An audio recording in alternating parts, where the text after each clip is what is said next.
So class of 87, 88, and not only was it Miss Nielsen's first year, out of 37 girls, there was only 3 returners, so we kind of had to figure it out together. Miss Nielsen was more than a coach, she was my person in high school. I think I took that away from her, was to be that to my students that I coach.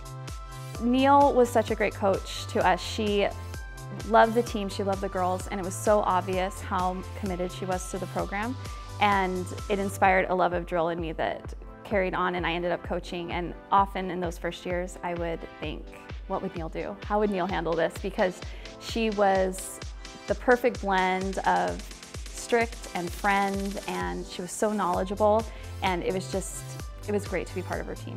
Niel was great in that she let us take ownership and leadership of the team, and being a 17-year-old female, being able to really lead this team that was always winning was really impactful. Looking back at it, to be able to do that as a high schooler has really led me on to be able to be a physician leader and be elected to the Renton School Board. It's really been powerful for me.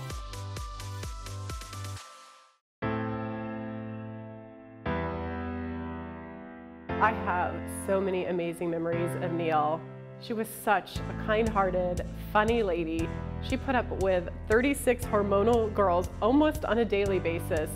Never once did she complain. She traveled with us. She was always excited and supported the team in just all the ways that she could. She loved us. She truly cared about us.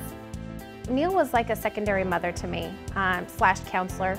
She was the person that we would go to for any type of questions, or if you're going through something at home and you felt comfortable talking to an adult, instead of going to the counselor, we would go to her office, slam the door. And there's many times I would just vomit everything that I was going on in my life. And more times than not, she was unfiltered and a little brutally honest in her response to me. But for whatever reason, it never fell on deaf ears. She was that person that was actually somebody who I would listen to. And I think more times than not, she kind of put me back on the right track. What I remember most about Sandy Nielsen was her ability to tell it like it is.